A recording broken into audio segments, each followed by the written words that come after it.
Welcome to Chennai Oscar institute. நம்ம Chennai Oscar இன்ஸ்டியூட்ல test series ஒன்று போயிட்டு இருக்கு ஃபார் டிஎன்பிஎஸ்சி அண்ட் போலீஸ்க்காக. அதோட ப்ரைஸ் என்னன்னு பார்த்தீங்கன்னா ஜஸ்ட் 999 தான். நீங்கள் அதுக்கான மேலும் விவரங்களை தெரிஞ்சுக்கிறதுக்கு இந்த நம்பருக்கு காண்டாக்ட் பண்ணி தெரிஞ்சுக்கலாம். அது மட்டும் இல்லாமல் அந்த test series both online and offline ஃபெசிலிட்டிஸும் அவைலபிளாக இருக்குது.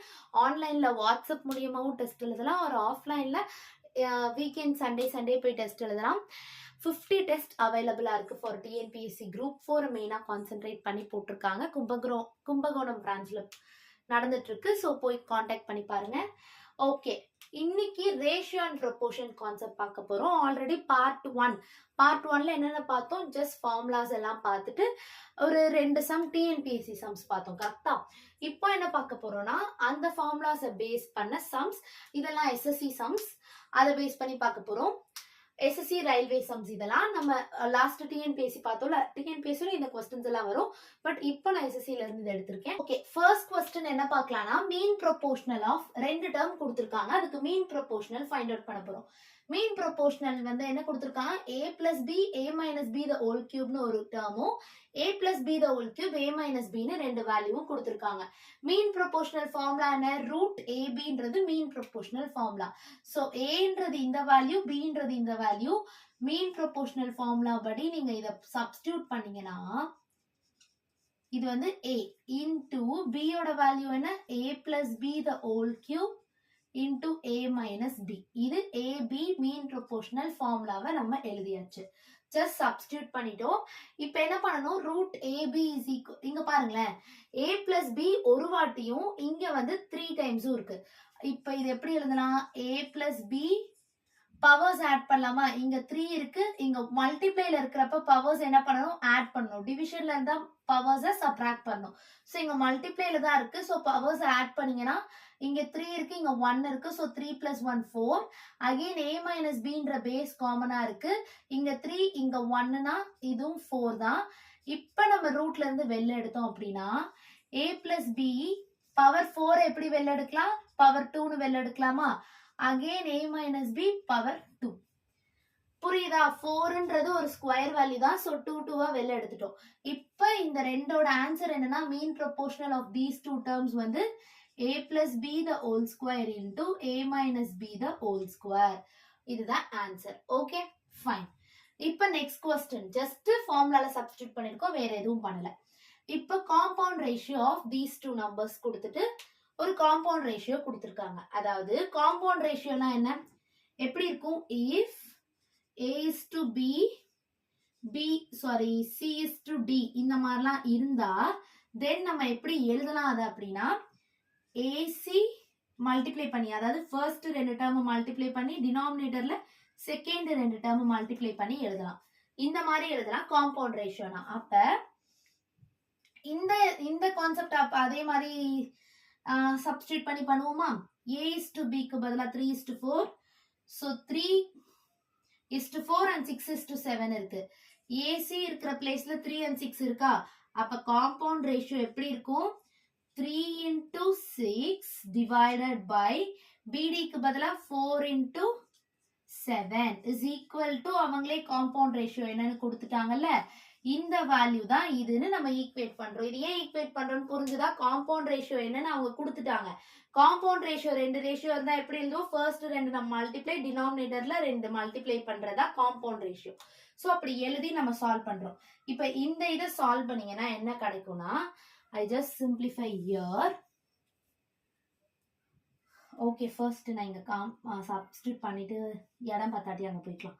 ஓகே, 3 6 ஆர் என்ன 18. ஜஸ்ட் சால்வ் பண்ணிடுவோமா, இல்லாட்டி கேன்சல் பண்ணிடலாமா. 6 டேபிள்ல இது 6 டைம்ஸ் போகும், 3 டேபிள்ல இது 2 டைம்ஸ் போகுமா. கரெக்டா? இப்ப x is equal to cross multiply பண்ணா 4 7s are 28 into 2னு இருக்குமா. அப்ப x ஓட வேல்யூ என்ன, 48 2s are 56. கரெக்டா? 56. அப்ப இங்க இருக்கிற x ஓட வேல்யூ என்ன வந்திருக்கு, 56. அண்டர்ஸ்டுட்? ஒண்ணுமே பண்ணல, ஜஸ்ட் ஈக்குவேட் பண்ணிட்டு கிராஸ் மல்டிப்ளை பண்ணி கேன்சல் பண்ணா 56 வந்தது. That's our answer.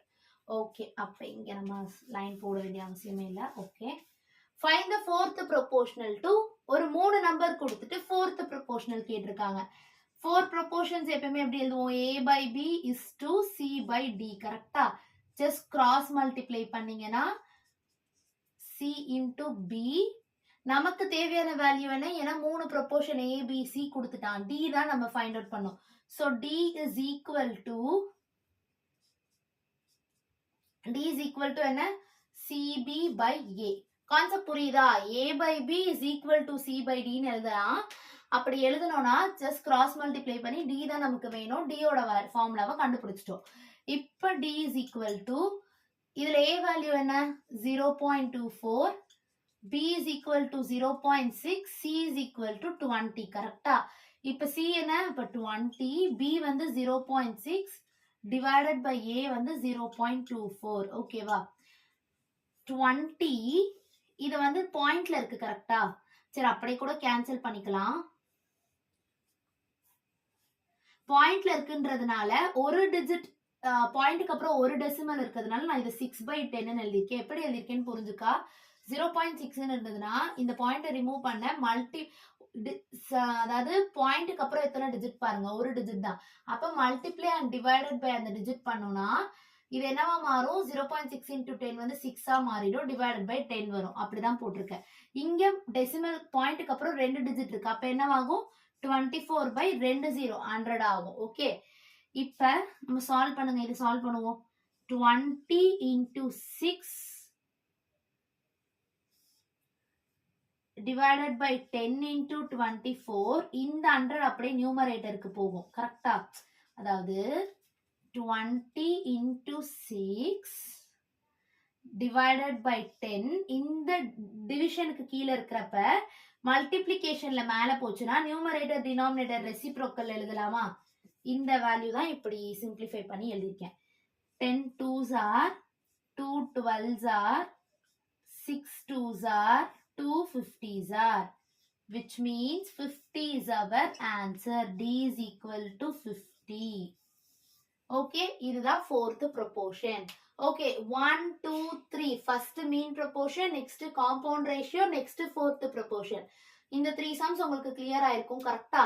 next ஒரு 3 sums வந்து இந்த வீடியோலயே பார்த்துடலாம். பார்ட் 2லயே இந்த 3 sums நல்லா go through பண்ணிக்கோங்க. ஏதாவது டவுட்ஸ் இருந்தா கமெண்ட் செக்ஷன்ல மென்ஷன் பண்ணுங்க. ஓகே, fourth sum வந்து 4th and 5th வந்து காயின்ஸ் டைப் பார்க்கலாம். காயின்ஸ் மெத்தட்னா என்னன்னா, இப்போ என்ன கொடுத்துருக்கான்? a bag contain rupees 550 in the form of 50 paise, 25 paise, 20 paise. அதாவது ஒரு பேக் இருக்கு, அதுல 550 ரூபாய் அமௌண்ட் இருக்கு. எந்த ஃபார்ம்ல இருக்குன்னா, எவ்வளவு காயின்ஸா இருக்குன்னா 50 பைசா காயின், 25 பைசா காயின், 20 பைசா காயின் இருக்கு. இந்த ரேஷியோ, அதாவது இந்த ரேஷியோல இவ்வளவு அமௌண்ட், 3 ரேஷியோல 25 பைசா, 5 ரேஷியோல 20 பைசான்னு இருக்கும். இப்ப நம்ம என்ன கேக்குறாங்க? Difference between the amount that are contributed by 50 பைசும் 20 பைசும் சேர்ந்து கான்ட்ரிபியூட் பண்ணிருப்பாங்கல்ல, அந்த அமௌண்டோட டிஃபரன்ஸ் என்னன்னு கேக்குறாங்க. சோ இதை எப்படி சால்வ் பண்ணுவோம்னா, எப்படி சால்வ் பண்ணணும், இந்த மாதிரி காயின்ஸ் அம்மா எப்படி அப்ரோச் பண்ணணும்னு பாருங்க. முதல்ல இந்த ரேஷியோஸையும் இந்த பைசையும் மல்டிப்ளை பண்ணா நமக்கு கிடைக்கக்கூடியது இந்த காசா இருக்கும். அதாவது இது வந்து எவ்வளவு காயின்ஸ் ரேஷியோ, அது எவ்வளவு அமௌண்டோட வேல்யூ இங்க இருக்கு. இப்போ 1 ரூபாய் இருக்கு, அது 2 ரேஷியோல இருக்குன்னா 1 ரூபாய் இன்டூ 2 பண்ணாதானே நமக்கு 2 ரூபாவாகும். அந்த மாதிரி கான்செப்ட் தான். அதாவது எவ்வளவு ரேஷியோ இன்டூ எவ்வளவு மதிப்பு, அதை ஆட் பண்ணி தான் நமக்கு 550 சொல்றாங்க. இப்ப 50 பைசா நம்ம ரூபாவா மாத்துறோம். அதாவது பைஸ் டு ருப்பினா 1 ருபிக்கு 100 பைஸ். கரெக்டா? சோ நான் இப்ப வந்து டிவைடட் பை 100 போட்டு பைச வந்து 100 பைசு. அப்ப 1 பைஸ் இஸ் ஈக்குவல் டு 1/100 ருபின்றதுனால நான் டிவைடட் பை 100 போட்டு ருபீஸா மாத்துறேன். 50/100 பைசு என்ன ரேஷியோல இருக்கு? 2x பிளஸ் 25 வந்து திருப்பியும் divided by 100 into 3x plus 20/100 into 5x is equal to டோட்டலா எவ்வளவு அமௌண்ட் இருக்கு? 550 ரூபாய். அதை எழுதியாச்சு. இப்ப எக்ஸும் 100 எல்லாத்துலயும் காமனா இருக்கு இல்லையா? சோ நான் காமனா வெளில எடுத்தேன் அப்படின்னா 50 into 2 இருக்குமா, பிளஸ் 25 into 3 இருக்குமா, பிளஸ் 20 into 5 இருக்கும், இஸ் ஈக்குவல் டு 550. இப்போ இந்த டேர்ம்ஸ் இதை சால்வ் பண்ணுங்க. 100 பிளஸ் 75 plus 100. ஓகே, சால்வ் பண்ணீங்கன்னா 200 275. அப்ப உள்ள இருக்கிற வேல்யூ 275, இங்க ஒரு x by 100 இருக்கு. எழுதுனா 275 x by 100 is equal to 550. இப்ப இது சால்வ் பண்ணுங்க. 25 டேபிள்ல ஒன்ஸ் ஆர், அகைன் ஒரு 2 இருக்கு, ஒன்ஸ் ஆர். இது 25 டேபிள்ல 22 டைம் போகும். 11 டேபிள்ல இது 2 டைம்ஸ் போகும். அப்ப x is equal to 100 into 2 which is 200.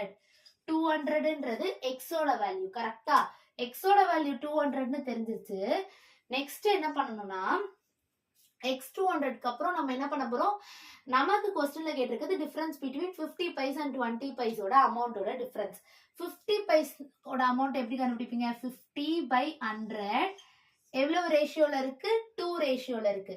2x. கரெக்டா? 2 into x ஓட வேல்யூ தான் என்ன ஃபைண்ட் அவுட் பண்ணும்? 200 மைனஸ் வேற என்ன டிஃபரன்ஸ்? 20 பைஸ். 20 பைஸ் தான் 20 by 100. எவ்வளவு ரேஷியோல இருக்கு? 20 பைஸ்ன்றது 5 ரேஷியோ. ஸோ 5 into x வந்து 200. இதை போட்டு நம்ம வேல்யூ ஃபைண்ட் அவுட் பண்ண போறோம். புரியுது? இது எப்படி எழுதிருக்கேன்? 50 பைசாவும் 20 பைசாவோட டிஃபரன்ஸ் கேட்கறாங்க, கான்ட்ரிபியூட் பண்ண அமௌண்டோட டிஃபரன்ஸ். அப்ப 50 by 100 ஆஃப் 2x ரேஷியோல இருக்கறனால 2 into x என்ன கண்டுபிடிச்சோம்? 200. அதே மாதிரி 20 by 100 ஆஃப் 5xல 5 into 200. இப்ப கேன்சல் பண்ணுங்க. 2 டைம்ஸ் 2 2s are. அதே மாதிரி 20 டேபிள்ல 5 டைம்ஸ் 5ம் 5ம் கேன்சல். அப்ப 200 minus 200 which is 0. புரிஞ்சிருச்சா எப்படி ஆன்சர் வந்ததுன்னு? 200 minus 200 0 வந்துருச்சு. அப்ப இந்த டிஃபரன்ஸ் வந்து 0. அதாவது ஒரு பேக்ல இவ்வளவு அமௌண்ட் இருக்கு, இந்த அமௌண்ட் காயின்ஸ் இந்த ரூபா மதிப்புல இருக்கு, இந்த ரேஷியோல இருக்கு அப்படின்னு கொடுத்தாலே ஃபர்ஸ்ட் அந்த என்ன வேல்யூவோ அது இன்டு அந்த ரேஷியோவை போட்டு டோட்டலா எவ்வளவு அமௌண்ட்டோ அதை ஆட் பண்ணி எழுதிடுறோம். இப்ப நார்மல் சால்வ் பண்ணி எக்ஸ் வேல்யூ கண்டுபிடிச்சது, அதுதான் நம்மளோட எக்ஸ். क्वेश्चनல என்ன கேக்குறாங்கன்னு பார்க்கணும். 20 ரூபாய் 20 பைசா 50 பைசாவோட அமௌண்ட் கான்ட்ரிபியூஷனுக்கு டிஃபரன்ஸ் கேக்குறாங்க. சோ 50 by 100 into 2x இதோட ரேஷியோ, அது 5x இதோட ரேஷியோ. சோ xக்கு பதிலா 200 போட்டு சப்ஸ்டிட்யூட் பண்ணா டிஃபரன்ஸ் வந்து 0 வருது. இதுதான், இப்படிதான் வந்து நீங்க ஃபர்ஸ்ட் சம் அப்ரோச் பண்ணணும். ஓகே, இப்ப நான் செகண்ட் சம் போடுறேன். டவுட் இருந்தா பாருங்க. செகண்ட் சம்ல பாருங்களேன். In a bag there are 3 coins of ₹5, ₹10, ₹20 denominationல இருக்கு. 3 coins இருக்கு. ஓகே, அப்ப 3 காயின் இருக்கு. 5 ரூபாய் 10 ரூபாய் 20 ரூபாய். இங்க பைசால இருந்தது அங்க நோட்டாவே கொடுத்துட்டாங்க. The total number of coins in the bag is, காயின்ஸோட மதிப்பு தான் 240. அதாவது அந்த பேக்ல இருக்கக்கூடிய காயின்ஸோட எண்ணிக்கை 240. இந்த क्वेश्चनக்கும் அந்த क्वेश्चनக்கும் டிஃபரன்ஸ் பாருங்க. இங்க அந்த பேக்ல இருந்த ருப்பியோட மதிப்பெண், அந்த வேல்யூ ஆஃப் அமௌண்ட் ₹550. இங்க கொடுத்திருக்கிறது நம்பர் ஆஃப் காயின்ஸோட எண்ணிக்கை 240ன்னு கொடுத்திருக்காங்க. இப்ப நம்பர் ஆஃப் காயின்ஸ் வந்து இந்த ரேஷியோல இருந்ததுன்னா இதுல எவ்வளவு மணி இருக்கும்னு கேக்குறாங்க. இங்க எவ்வளவு நம்பர் ஆஃப் காயின் இருக்குன்னு நம்ம கண்டுபிடிச்ச மாதிரி இங்க எவ்வளவு நம்பர் ஆஃப் மணி இருக்குன்னு கண்டுபிடிக்க போறோம். இங்க காயின்ஸ் என்னன்னு கொடுத்துட்டாங்க. அதாவது அங்க பண்ணதான் 5 ரூபாவையும் 2 ரேஷியோல இருக்கு. அப்ப அது என்ன? 10x இல்லையா? இந்த 10x தானே அந்த 240. புரியுதா நான் சொல்றது? 240ன்றது 5 into 2 10x 240. இந்த மாதிரி தானே வரும். இந்த மாதிரி காயின்ஸையும் அதோட ரேஷியோவையும் மல்டிப்ளை பண்ணி எக்ஸோட வேல்யூ ஃபைண்ட் அவுட் பண்ணோம்னா இந்த காயின் மட்டும் எவ்வளவு இருக்குன்னு அப்படின்னு கண்டுபிடிக்கலாமா? 240 by 10 which is 24. அதாவது எக்ஸோட வேல்யூ என்ன கண்டுபிடிச்சிட்டோம்? 24ன்னு கண்டுபிடிச்சிட்டோம். ஆமாவா? எஸ். அப்ப 24ன்னு இருக்கப்ப இது எவ்வளவு இருக்கும்? 2 into எல்லாமே 2x 3x 5x இதோட வேல்யூஸ் எப்படி கண்டுபிடிக்கலாம்? 2 into 24 48, 3 into 24 என்ன வரும்? 24 3s are 72, 5 into 24 மல்டிப்ளை பண்ணீங்கன்னா 120. அதாவது எக்ஸோட வேல்யூ எப்படி கண்டுபிடிச்சோம்னா 240 காயின்ஸ் அதுல இருக்கு. சோ ஃபர்ஸ்ட் ஒரு வேல்யூவை நம்ம மல்டிப்ளை பண்ணி எக்ஸோட ஈக்குவேட் பண்ணாலே நமக்கு என்ன வந்துரும்? டோட்டல் நம்பர் ஆஃப் காயின்ஸோட ஈக்குவேட் பண்ணல எக்ஸ் வேல்யூ கிடைச்சிரும். இப்போ எக்ஸ் வேல்யூ வச்சு இந்த ரேஷியோவை நம்ம நம்பர் ஆஃப் காயின்ஸா மாத்திக்கிட்டோம். இப்போ நம்பர் ஆஃப் காயின்ஸ் இன்டூ அந்த அமௌண்ட் வேல்யூ பண்ணா எவ்வளவு அமௌண்ட் இங்க அதானே பண்ணும். நம்பர் ஆஃப் காயின்ஸ் இன்டூ அந்த அமௌண்டோட வேல்யூ. அமௌண்டோட வேல்யூ நம்பர் ஆஃப் காயின்ஸ், அமௌண்டோட value equal to total amount வேல்யூல அதே மெத்தட் தான் இங்க யூஸ் பண்ண போறோம். அதாவது என்ன பண்ணுவோம், இப்ப 5 rupees வந்து எத்தனை இருக்கு 48 பிளஸ் 10 rupee வந்து 72 பிளஸ் 20 வந்து 120 இஸ் ஈக்குவல் டு என்னன்னு கண்டுபிடிக்க போறோம். 48 5s are என்ன 240, இது 720, இது என்ன 20 12s are 2 12s are 2400. அதாவது 2400 plus 720 plus 240 is equal to 913,3360 is the answer. புரியுதா இந்த கான்செப்ட் என்ன செஞ்சிருக்குன்னு? ஒரு பேக்ல 3 காயின்ஸ் இருக்கு, 5 ரூபாய் 10 ரூபாய் 20 ரூபான்னு. அங்க இருக்கக்கூடிய காயின்ஸோட எண்ணிக்கை 240. ஸோ நம்பர் ஆஃப் காயின்ஸ் வந்து 5 10 20 டினாமினேஷன்ல இந்த ரேஷியோல இருக்கு கொடுத்துட்டா. ஸோ நம்ம இதை மட்டும் மல்டிப்ளை பண்ணி அந்த காயின்ஸ் கூட ஈக்குவேட் பண்ணா எக்ஸோட வேல்யூ என்னன்னு கிடைக்கும். ஸோ இதை வச்சு நம்ம எல்லா காயின்ஸோட கவுண்ட்டை கண்டுபிடிச்சிட்டோம். இப்போ காயின்ஸ் கவுண்ட்டையும் வேல்யூஸையும் மல்டிப்ளை பண்ணா அமௌண்ட் என்னன்னு தெரிஞ்சிடும். ஸோ அப்படி மல்டிப்ளை பண்ணி ஆட் பண்ணா we get 3360. இதுதான் இந்த சம்மோட ஆன்சர். காயின் சம்ஸை டிஃபரன்ஷியேட் பண்ண கத்துக்கோங்க. இங்க வந்து காயின் அந்த பேக்ல இருக்க அமௌண்ட் வேல்யூ கொடுத்தாங்க, இங்க பேக்ல இருக்க டோட்டல் நம்பர் ஆஃப் காயின்ஸ் கொடுத்தாங்க. ஓகே, நெக்ஸ்ட் ஒரு சம் இந்த காயின்ஸ்லயே பாப்போமா? ஓகே ஓகே, இந்த क्वेश्चन அதாவது 6th சம் 5 சம்ஸ் நம்ம அந்த லாஸ்ட்ல பாத்துறோம் இல்லையா. 6th சம் என்னன்னா, in a bag there are ₹5 and ₹10 coins இருக்கு ஒரு பேக்ல. அதோட ப்ராடக்ட் அதாவது அந்த பேக்ல இது எவ்வளவு நம்பர்ஸ் இருக்கோ, அதாவது 5 rupee காயின் வந்து 5 இருக்கு, 10 ரூபாய் காயின் 10 இருக்குன்னா அந்த 5 இருக்கு இல்லையா, அந்த 5 நம்பர் இது 10 நம்பர் அந்த பேக்ல இருக்கு. அதாவது 5 ரூபாய் காயின் வந்து 5 காயின் இருக்கு, 10 ரூபாய் காயின் 10 இருக்குன்னா இந்த ரெண்டோட ப்ராடக்ட் அவங்க என்ன சொல்றாங்க 135. அதாவது இந்த x value y value multiply பண்றப்ப ப்ராடக்டா 135 வருதா. டோட்டலா அந்த பேக்ல இருக்கக்கூடிய அமௌண்ட் எவ்வளவுன்னு சொல்றாங்க, அதோட வேல்யூ வந்து 165. இப்ப 10 ரூபாய் காயின்ஸோட அமௌண்ட் மட்டும் எவ்வளவு அப்படின்னு நம்ம கண்டுபிடிக்க போறோம். ஃபர்ஸ்ட் என்ன பண்றோம், 5 rupees வந்து எவ்வளவு இருக்கு அப்படின்றத நம்ம எக்ஸ்னு டினோட் பண்ணிக்கலாம். ஓகே, அண்ட் 10 rupees காயின்ஸ் வந்து எவ்வளவு காயின்ஸ் இந்த பேக்ல இருக்கோ அதை ஒய்ன்னு டினோட் பண்ணிக்கலாம். அப்ப இந்த ரெண்டு நம்பரோட ப்ராடக்ட் தான் என்னது 135. அதாவது x into y is equal to 135. எக்ஸையும் ஒய்யையும் மல்டிப்ளை பண்ணா 135 சொல்லிட்டாங்க. இப்ப இந்த பேக்ல இருக்கக்கூடிய அமௌண்ட் எவ்வளவுன்னு கொடுத்துட்டாங்க. எப்பயுமே அமௌண்ட் எப்படி எழுதணும், அந்த அமௌண்டோட வேல்யூ இன்டூ எவ்வளவு நம்பர் இருக்கு plus 10 into y is equal to 165. கரெக்டா? இதுல ரெண்டுத்துல இருந்து 5 காமன் ஆடுங்க, எடுத்தா என்ன வரும், x plus 5 2s are 10 2y equal to 165. 5 cancel பண்ணீங்கன்னா 3s are 15, 1 இருக்கும் 3s are ஆயிடும். அதாவது x plus 2y is equal to 33 ன்னு கிடைச்சிருக்கும். புரியுதா இது எப்படி கிடைச்சதுன்னு? இங்க ஆல்ரெடி என்ன இருக்கு, xy is equal to 135 ன்னு இருக்கு. அப்ப நம்மகிட்ட இப்ப ரெண்டு ஈக்குவேஷன் இருக்கு. இந்த ரெண்டு ஈக்குவேஷனை வச்சு xy வேல்யூ கண்டுபிடிக்கலாமா? எப்படி கண்டுபிடிப்பீங்க, இந்த ஈக்குவேஷனை வச்சு, அதாவது xy is equal to 135ல இருந்து xோட வேல்யூ எழுதுனா 135/y ன்னு நமக்கு கிடைக்குமா? இது கிடைச்சிருச்சு. இப்ப இங்க எடுத்துட்டு போய் xக்கு பதிலா 135/y சப்ஸ்டிட்யூட் பண்ணுங்க. 135/y plus 2y is equal to 33. கரெக்டா? கரெக்ட். இப்ப ஜஸ்ட் கிராஸ் மல்டிப்ளை பண்ணுவோமா இந்த y இங்கேயும் இங்கேயும். அப்போ 135 plus 2 into y square is equal to 33 into y. அந்த 33y எப்படி கொண்டு வந்தீங்கன்னா minus 33y ஆகும். plus 135 is equal to 0. இப்ப இது ஒரு குவாட்ரட்டிக் ஈக்குவேஷன்ல இருக்கு. குவாட்ரட்டிக் ஈக்குவேஷன் எப்படி சால்வ் பண்ணுவோம், இது வந்து கான்ஸ்டன்ட் டேர்ம் மல்டிப்ளை பண்ணாலும் வரணும், அதே மாதிரி இந்த ஒய்யோட கோஎஃபிஷியன்ட் ஆட் பண்ணா வரணும். கரெக்டா? கான்ஸ்டன்ட் டேர்ம் இந்த இருக்கிற ஸ்கொயர் பவர்ல இருக்க 2க்கு பவர், அதாவது பவர்ல 2ஓட கோஎஃபிஷியன்ட்ல எதுவுமே இருக்கக்கூடாது. அப்படி இருந்தா இது அப்ளிகபிள். ஆனா இங்க 2 இருக்கிறதா என்ன பண்ணணும், இந்த 2வையும் 135யும் ஜஸ்ட் மல்டிப்ளை பண்ணிக்கோங்க. பண்ணா என்ன வரும், 270 வரும். அப்ப நம்மளோட ப்ராடக்ட் 270 இருக்கணும், அடிஷன் பண்ணா -33 இருக்கணும்.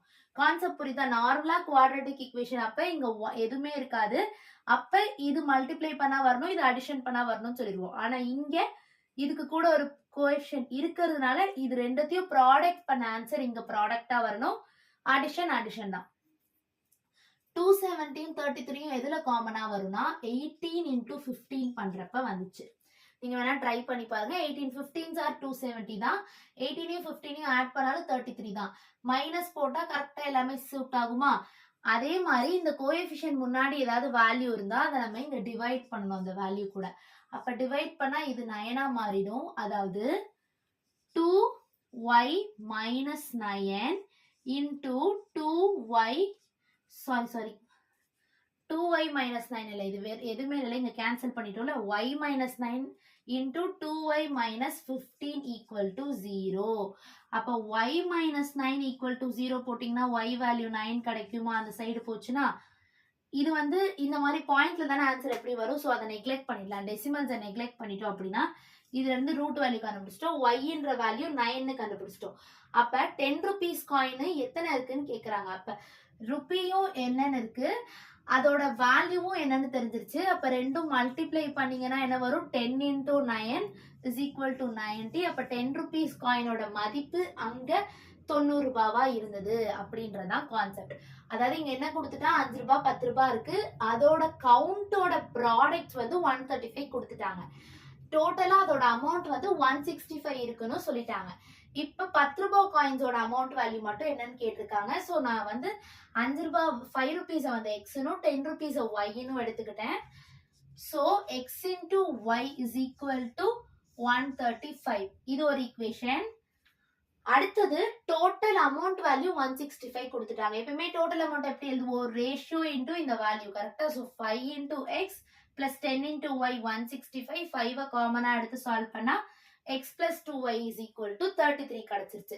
இதுல இருந்து x is equal to 135 by y இங்க சப்ஸ்டிட்யூட் பண்ணீங்கன்னா குவாட்ரேட்டிக் ஈக்குவேஷன் கிடைக்கும். குவாட்ரேட்டிக் ஈக்குவேஷன் எப்பவுமே எப்படி சால்வ் பண்ணணும், கான்ஸ்டன்ட் டேர்ம் ப்ராடக்ட்ல வரணும், ஒய்யோட கோஎஃபிஷியன்ட் அடிஷன்ல வரணும். ஆனா இங்க ஒய் ஸ்கொயரோட கோஎஃபிஷியன்ட் வேல்யூவா இருக்கு, 1 இருந்ததுன்னா இது அப்ளிகபிள். இங்க வேல்யூ இருக்கிறதுனால இது ரெண்டும் மல்டிப்ளை பண்ணி அது ப்ராடக்டா வரணும், இது அடிஷன்ல வரணும். பண்ணி முடிச்சுட்டு இங்க கோஎஃபிஷியன்ட் இருக்குல்ல, சோ அதை வந்து நம்ம இப்படி டிவைட் பண்ணா இது x minus 9 இது 2x minus 15 வரும். இத 0க்கு ஈக்குவேட் பண்ணா ஒய்யோட வேல்யூ தெரிஞ்சிருச்சு. 10 ரூபாய் அமௌண்ட் எவ்வளோன்னு கண்டுபிடிக்கணும்னா ஒய் தான் வேணும். So 10 into 9 is equal to 90 rupees. 90 தான் இதோட ஆன்சர். ஓகே, இந்த வீடியோல போட்ட எல்லா சம்ஸும் உங்களுக்கு கிளியரா இருக்கும்னு நினைக்கிறேன். ஓகே, உங்களுக்கு ஏதாவது டவுட்ஸ் இருந்தா கமெண்ட் செக்ஷன்ல மென்ஷன் பண்ணுங்க. நெக்ஸ்ட் ரேஷியோ அண்ட் ப்ரொபோர்ஷனோட இன்னும் சில டைப்ஸ் அண்ட் क्वेश्चंस எல்லாம் பார்க்கலாம். Okay, thank you.